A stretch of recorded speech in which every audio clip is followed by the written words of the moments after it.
जय गुरु जी संगत जी। गुरु जी के चरणों में मेरा कोटि कोटि प्रणाम। जय गुरु जी साथ संगत जी।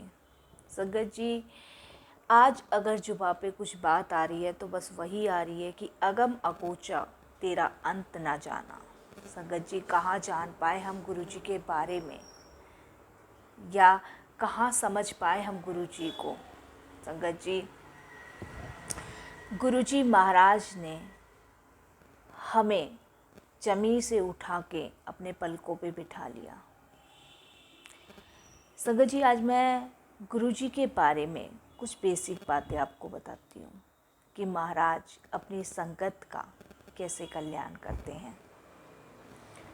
संगत जी, गुरु जी जब एम्पायर स्टेट में बैठते थे तो बहुत सी संगतों का उन्होंने कल्याण किया, बहुत सी संगतों का।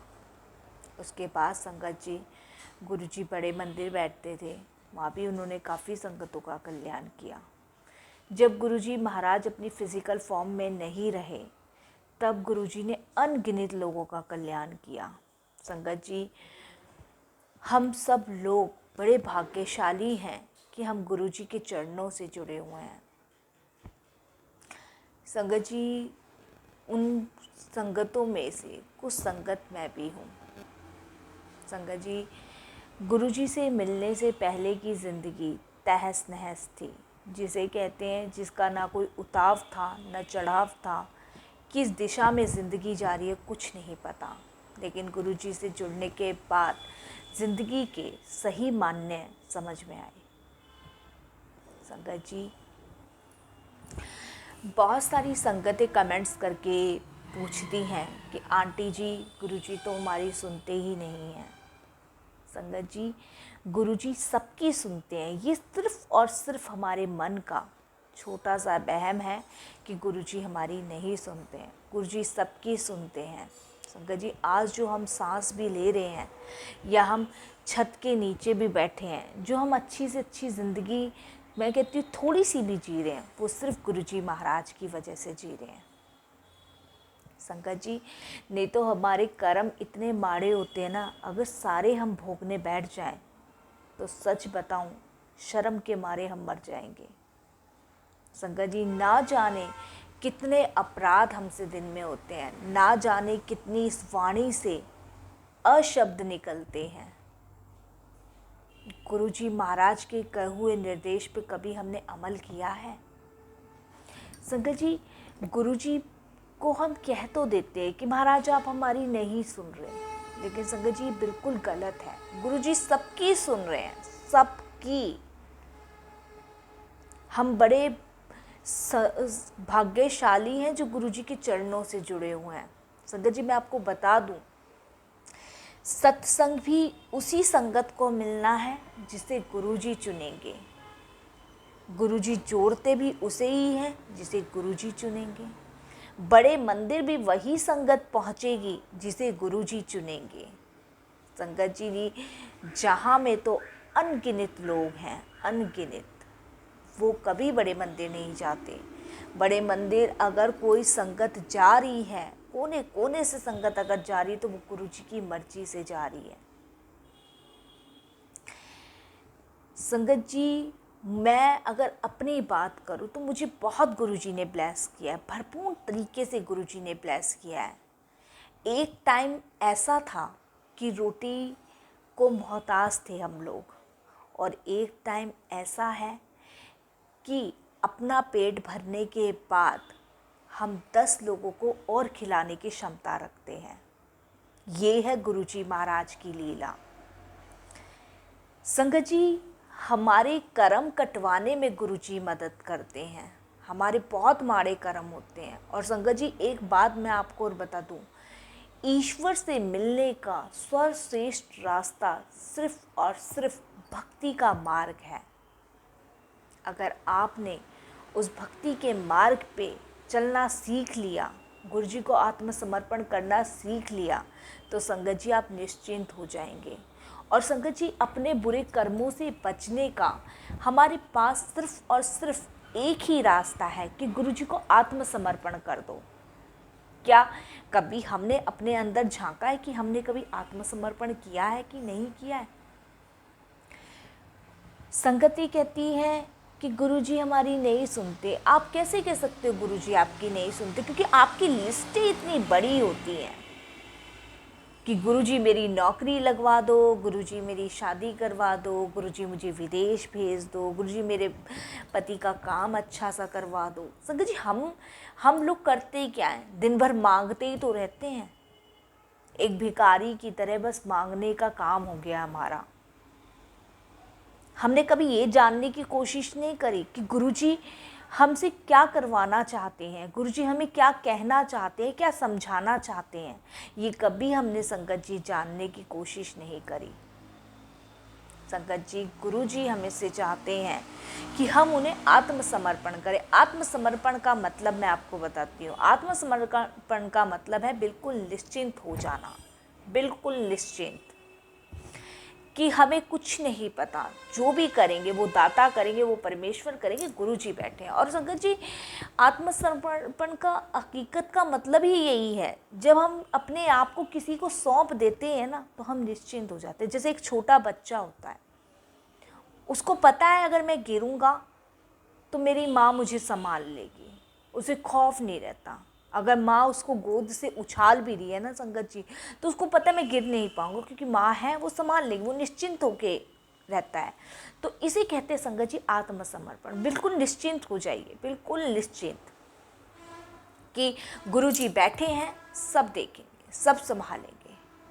अगर आपके अंदर ये चीज़ें आ गई ना संगत जी आत्मसमर्पण की, तो संगत जी आपको मांगने की बिल्कुल ज़रूरत नहीं पड़ेगी, अपने आप आपके पास आएगी, सारी चीज़ें अपने आप आएगी।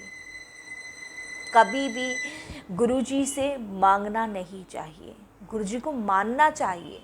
हम गुरुजी से गुरुजी को ही क्यों ना मांग लें, ऑटोमेटिक सारी चीज़ें हमारे पास आ जाएगी। संगत जी जब हम इस धरती से जाएंगे तो क्या लेके जाएंगे? अवगुण लेके जाएंगे। संगत जी जब हम धरती से जाएंगे ना तो ईश्वर एक एक चीज़ का हिसाब करता है। हमारे साथ सिर्फ हमारे अच्छे कर्म, बुरे कर्म, ये दो चीज़ें हमारे साथ जाएगी। धन नहीं जाएगा, दौलत नहीं जाएगी, बच्चे नहीं जाएंगे, कोई रिश्ता, कोई नाते, कुछ नहीं जाएगा संगत जी। सिर्फ हमारे अच्छे कर्म और बुरे कर्म जाएंगे जो हम कमा रहे हैं। संगत जी अच्छे कर्म, अच्छा भाव मन में लाइए दूसरों के प्रति। किसी की निंदा मत करिए, किसी की चुगली मत करिए, किसी के बारे में बुरा मत सोचिए। संगत जी यही तो हमारे अच्छे कर्म हैं। गुरुजी कभी गुरुजी ने किसी भ्रम में पड़ने को कहा ही नहीं संगतों को कि जाके पहाड़ों में पाठ करो या फिर पूरे दिन पूजा करते रहो। नहीं संगत जी नहीं, सिर्फ मन से, सच्चे हृदय से अपने दाता को, अपने परमेश्वर को याद करें। और संगत जी हम बड़े भाग्यशाली है कि हमें संपूर्ण गुरुजी मिले हैं जो अपनी संगत का आज भी कल्याण कर रहे हैं, भरपूर तरीके से कल्याण कर रहे हैं। रिसेंटली का एक छोटा सा सत्संग मैं अपना शेयर करती हूँ। संगत जी अभी कुछ दिन की बात है, मेरे अंकल मुझे कहीं नहीं जाने देते, कहीं भी, क्योंकि उन्हें कम विश्वास है गुरु वगैरह पे। मैं आपको बताऊं, उन्हें गुरु वगैरह पे कम विश्वास है। लेकिन हाँ मैं ये कहूँगी कि इतना भी नहीं है कि उन्हें बिल्कुल विश्वास ना हो। तो मेरे यहाँ पे एक सत्संग था, मैंने संगत जी सिर्फ एक बार अंकल से कहा, जो मेरा खुद का कर्तव्य है। मैंने अंकल को एक बार कहा कि मुझे सत्संग में जाना है, तो अंकल ने कहा नहीं, सत्संग में नहीं जाना, दुकान कौन देखेगा, मुझे ऑफिस जाना है, दुकान बढ़ा के जानी पड़ेगी तुम्हें। संगत जी मैंने दोबारा बिल्कुल नहीं अपने अंकल को कहा कि मुझे सत्संग में जाना है कि नहीं जाना, मैंने बिल्कुल नहीं कहा संगत जी। संगत जी मैंने सिर्फ और सिर्फ मेरी दुकान में एक छोटे से गुरुजी महाराज है, मैं दिखा देती हूँ आप लोगों को, ये देखिए।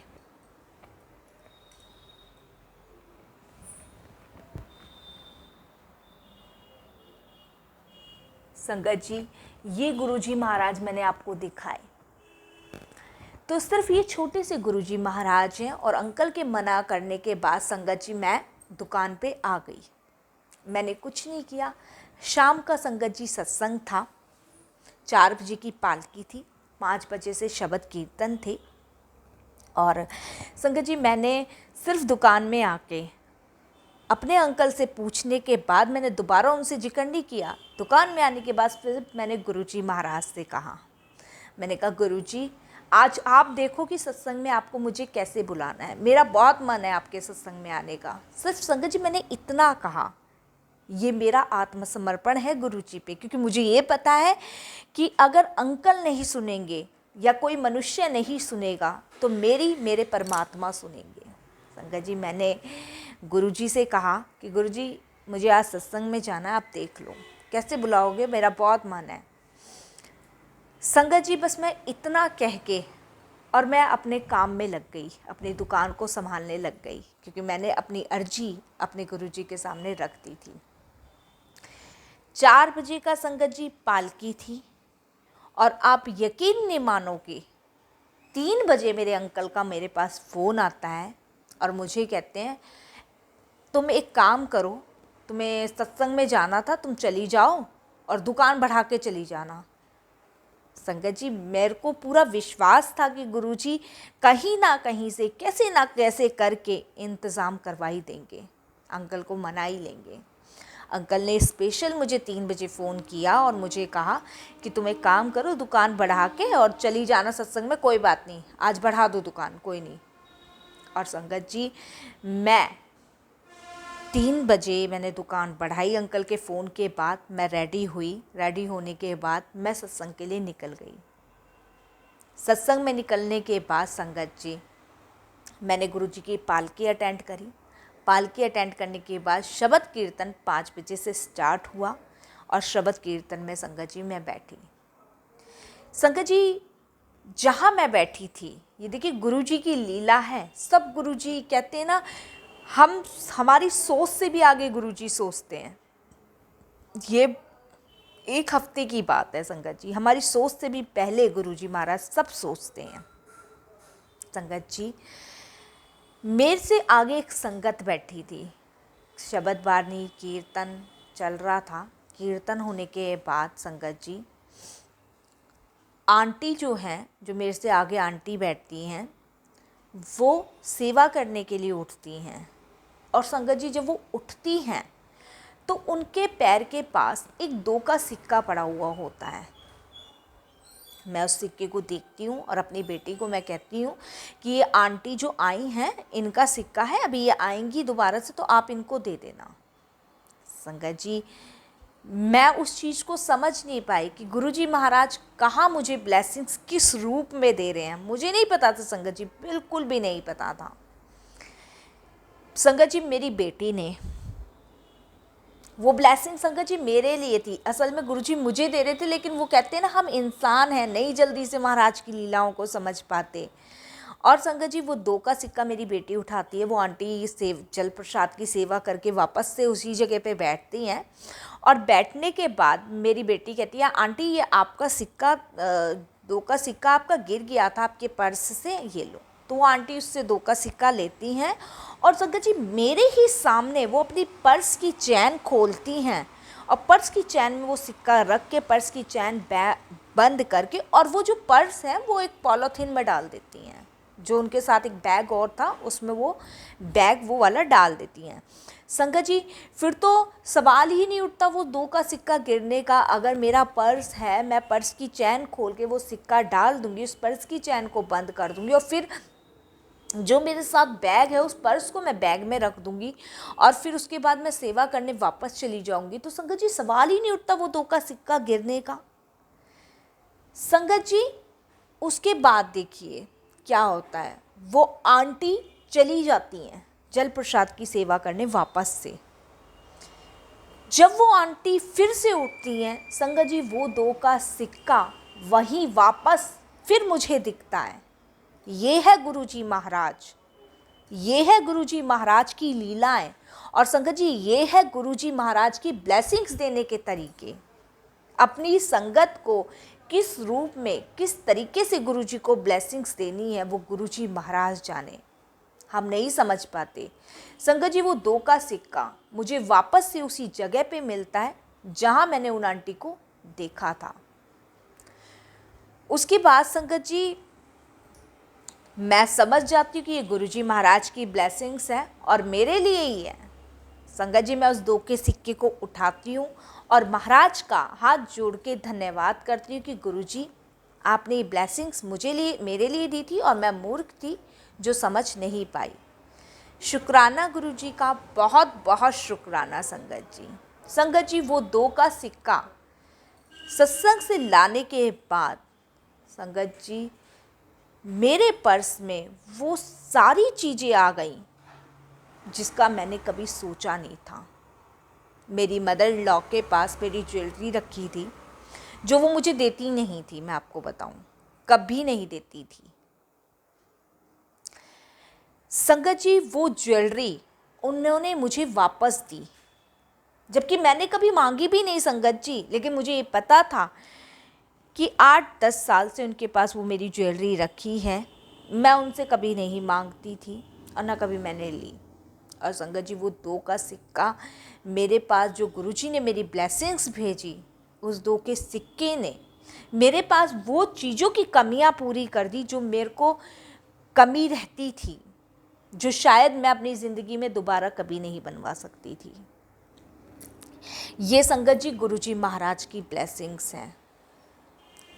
संगत जी, महाराज के अपने तरीके हैं ब्लेसिंग्स देने के, अपने तरीके हैं। और संगत जी, उस सत्संग में गुरुजी ने बहुत ब्लेस किया, बहुत ब्लेस। इसीलिए संगत जी गुरुजी कहते हैं, हमेशा कहते हैं, सत्संग सुनने वाले का भी कल्याण, सत्संग करने वाले का भी कल्याण। और संगत जी, उस सत्संग में इतनी गुरुजी ने मुझे ब्लेसिंग्स दी कि मैं आपको बता नहीं सकती। भर भर के ब्लेसिंग्स दी, बहुत ब्लेस किया। संगत जी, महाराज कहीं ना कहीं से, कैसे ना कैसा करके आपके लिए रास्ते निकाल ही देते हैं, लेकिन आपको उन मार्ग पे चलना है, वो भक्ति के मार्ग पे चलना है, आत्मसमर्पण करना है। कभी भी गुरुजी की बातों पे तर्क वितर्क नहीं करना है। संगत जी, एक रिसेंटली का बहुत छोटा सा सत्संग है, बहुत छोटा सा सत्संग। एक मेरी संगत थी, जानने वाली थी, और वो क्या कहते हैं, रोहिणी में रहते हैं वो लोग। और संगत जी, वो रोहिणी में अंकल जो थे ड्राइव कर रहे थे, ड्राइव करके आ रहे थे। तो जो वो ड्राइव करके आ रहे थे, तो उनका एक जो ट्रक होता है, भारी भरकम जो ट्रक होते हैं, बड़े बड़े जो 6-7 पहिए के ट्रक होते हैं, उससे वो टकरा गए। टकराने के बाद संगत जी उनकी गाड़ी का कचुम्बर निकल हो गया, लेकिन अंकल का कुछ भी बाल बाका नहीं हुआ। तो कुछ समय बाद उन अंकल का मेरे पास फ़ोन आता है, तो वो अपना मुझसे सत्संग शेयर करते हैं। कहते हैं, सोनिया आंटी, गुरुजी का पॉकेट स्वरूप नहीं होता तो शायद मुझे नहीं पता मैं कौन सी दुनिया में रहता। आज मैं शुक्राना करने के लिए भी नहीं होता। महाराज के इतने शुक्राने कि मुझे बिल्कुल खरोच नहीं आई। जो मेरा इतना बड़ा कष्ट था, गुरुजी महाराज ने इतने हल्के में उतार दिया। बहुत बहुत शुक्राना। तो संगत जी, ये है गुरुजी महाराज, आपको नई ज़िंदगी ब्लेस करते हैं गुरुजी। आपको खुद भी नहीं पता, कुछ चीज़ें तो संगत जी ऐसी होती है गुरुजी पता लगने ही नहीं देते। बस संगत जी, कुछ हमारे कर्म हैं, मैं आपको बताऊं, कुछ हमारे कर्म हैं और कुछ हमारी सोच है जो कि हम गुरुजी के सामने लिस्टें ले आते हैं। तो जो आंटी का मैसेज आया, मैंने उनको बोला, मैंने कहा आंटी आप गुरुजी से आपने कुछ मांगा? कहती है हाँ जी, मैंने अपने मेरा बेटा इतना पढ़ लिया लिख लिया है और मैं उसको विदेश जाने के लिए कह रही हूँ, पर गुरुजी मेरी सुनते ही नहीं।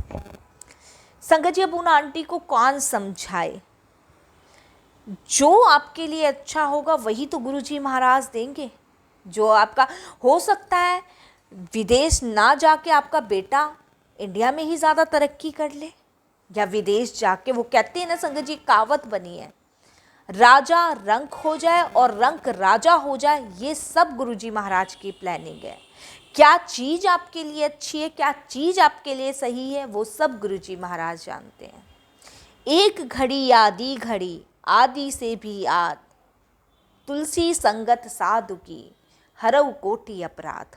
संगत जी, तुलसीदास जी भी यही लिखते हैं कि आप अपने कर्म अच्छे रखें। कर्म आपके अच्छे हैं संगत जी, आपको मोक्ष की प्राप्ति हो जाएगी। वरना संगत जी ये समझ लीजिए कि हम सब यहाँ एक किराएदार हैं, सब किराएदार।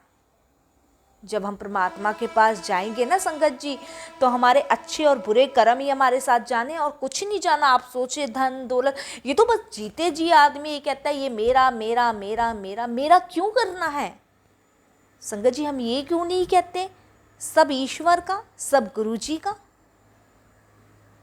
हमें मेरा मेरा मेरा मेरा करते करते संगत जी हमें मैं आ चुका है। मैं ना करते हुए हम सिर्फ गुरु जी का ईश्वर का, गुरु जी का ईश्वर का करेंगे तो संगत जी हम इस चीज़ को जल्दी समझ पाएंगे कि हम सब यहाँ किराएदार हैं।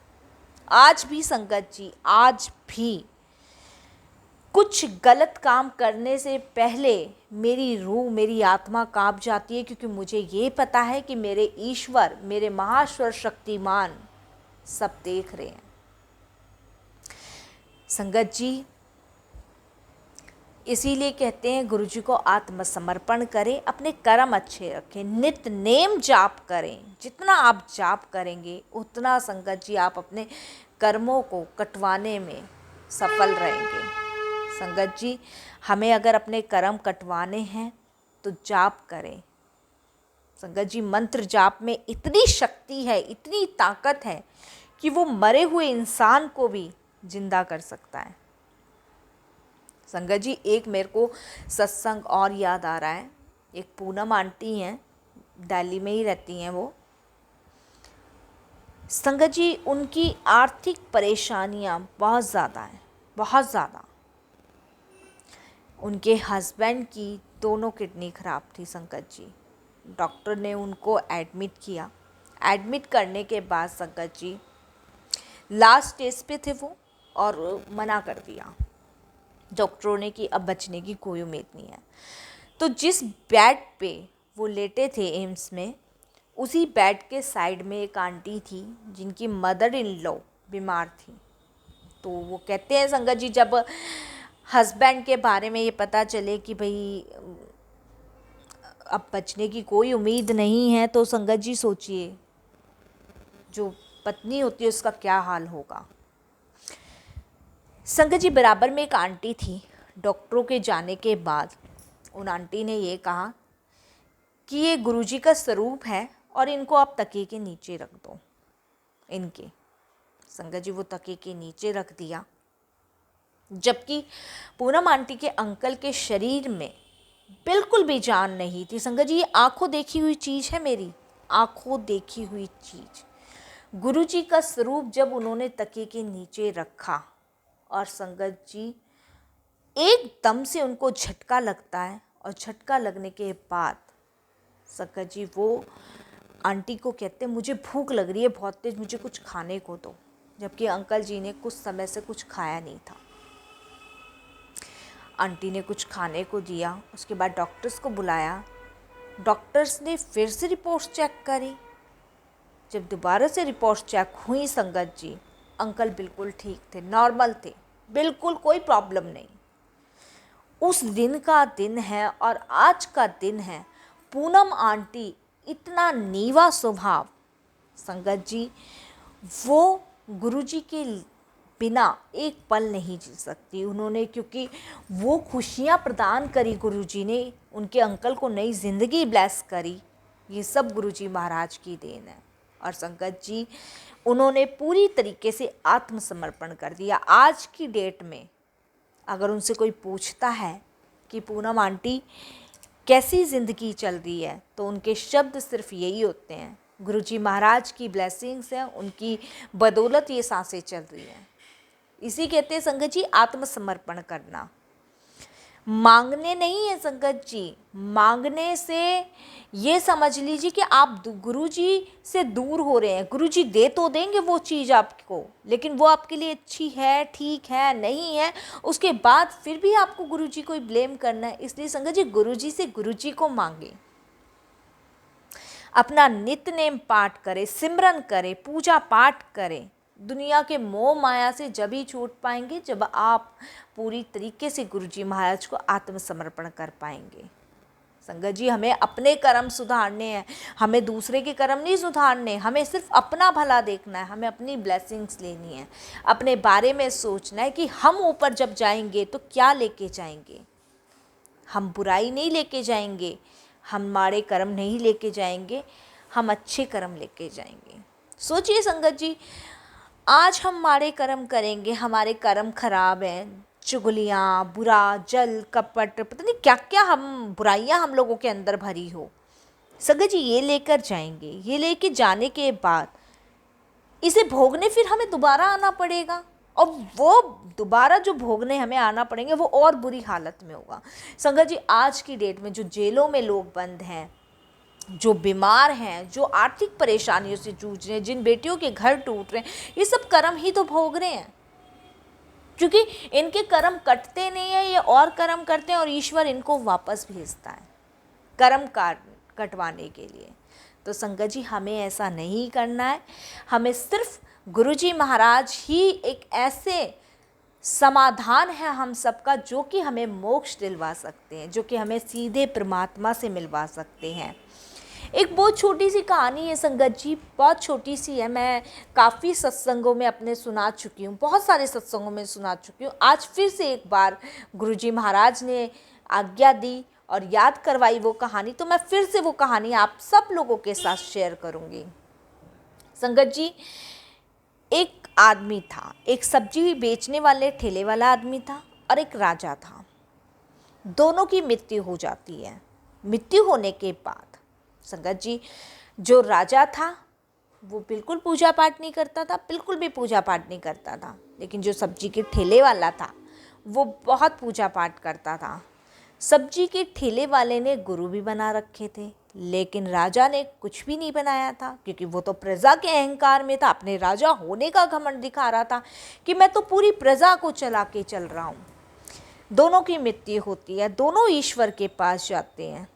संगत जी पहले जाते हैं वो विष्णु नारायण भगवान जी के पास। तो विष्णु नारायण भगवान जी कहते हैं ये मेरा काम नहीं है, आप जाओ भोलेनाथ के पास। भोलेनाथ के पास जाते हैं, भोलेनाथ बाबा भेज देते ब्रह्मा जी के पास कि ये मेरा काम नहीं है, सृष्टि के रचैया के पास आप जाओ। सृष्टि के रचैया के पास जाने के बाद सीधे ब्रह्मा जी उनको भेज देते हैं यमराज के पास।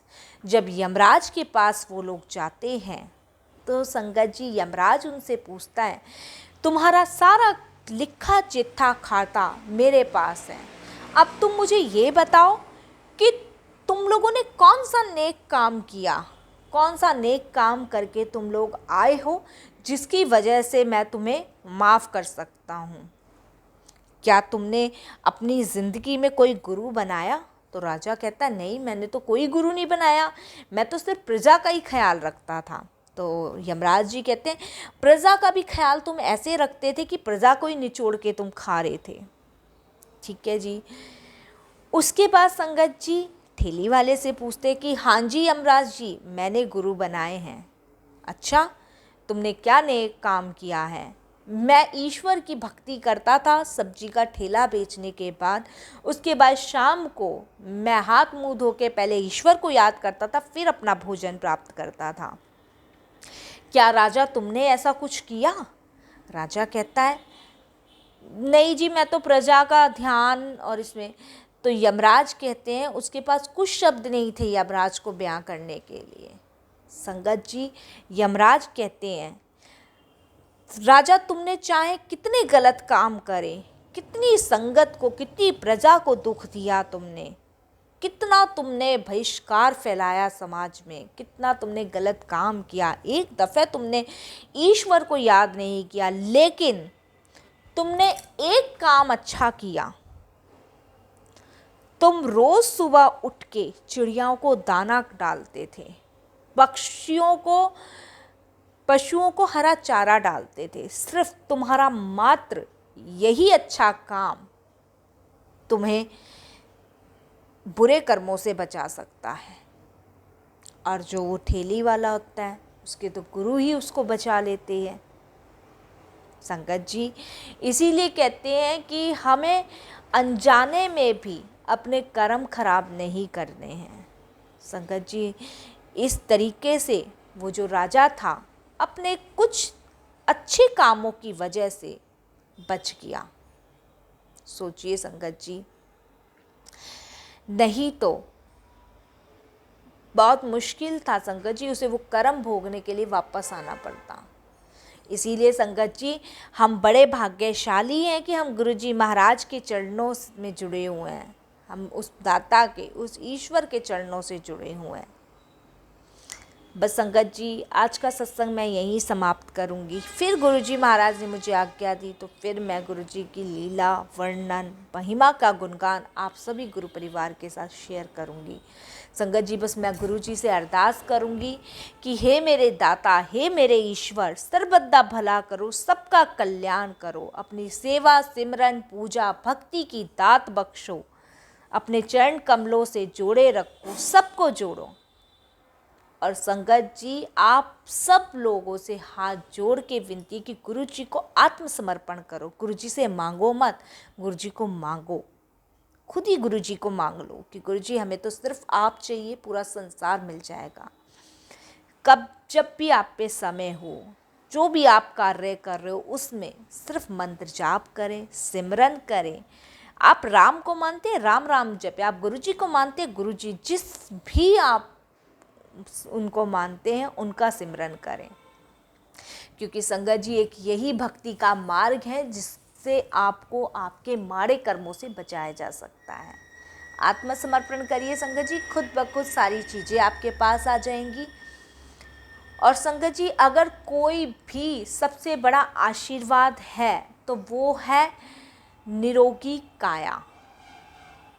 हमारा स्वस्थ शरीर है, हम सांसें ले पा रहे हैं, ये सब गुरुजी महाराज की शरण में है। बाकी संगत जी, छोटे बड़े दुख सब आते रहते हैं, उनसे लड़ने की हिम्मत भी गुरुजी देते हैं। वो हमारे कर्म हैं जो हमारे पास आ रहे हैं, जिसे भोगने के लिए हम सबको तैयार होना चाहिए। क्योंकि हम आत्मसमर्पण कर चुके हैं, हमें पता है गुरुजी बैठे हैं, वो अपने आप संभालेंगे। बस संगत जी, शुक्राना गुरुजी का, शुक्राना शुक्राना शुक्राना। जितना शुक्राना करो उतना कम है संगत जी। कोई भी सत्संग मेरे से सुनाने में या कोई भी शब्द कहने में मुझसे भूल चूक हो गई हो तो अपने संग गुरु परिवार की बेटी समझ के माफ़ कीजिएगा। जय गुरुजी संगत जी, शुक्राना गुरुजी, जय गुरु।